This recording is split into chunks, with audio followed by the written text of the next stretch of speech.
If your dog gets rowdy when guests come over and you have no way to get them to calm down, then this command is going to change your life. Hi, I'm Samantha, and this is part 6 of my 7-part series where I teach you and your dogs the basics of dog training. Follow for part 7. Imagine this. Your dog is super excited, so excited that they jump on every guest that comes into your door. This is the command that's going to make sure that they know what to do when those guests come over. This command is called on your bed, and it's a simple way to teach your dog where to be and how to be when your guests arrive at the door. Here are the 4 simple steps that you need to teach your dog this command, and stick around to the end for a bonus. The first thing that you're going to need is your verbal cue. You can use anything like bed, on your bed. Next, what you're going to need is a hand signal, which for me is more of just pointing directionally where I want them to go, so that way they know what their bed is. When you send your dog to their bed, you can either put them into a sit or you can put them into a down. Either way, they don't get released until they do one of those 2 things. The third is going to be your release word, which means when your dog is done with the behavior, you let them know that they're done and they can get off of their bed. And the 4th step is your praise. You're letting your dog know that they've done a good job. But this command is incomplete because it'll teach your dog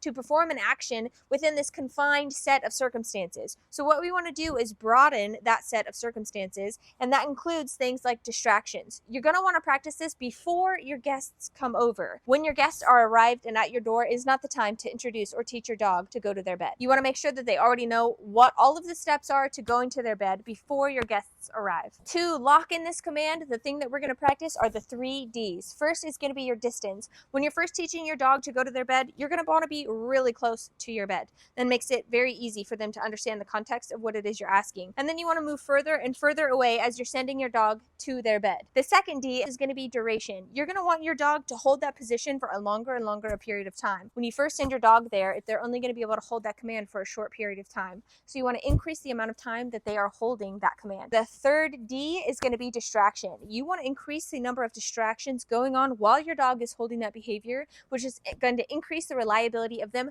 doing that behavior when your guests come over, or a package gets delivered, or whatever the case may be that you don't want them distracted with at the front door. You want them holding a position on their bed. If you found this video helpful, hit the follow button so you don't miss the last video in this series.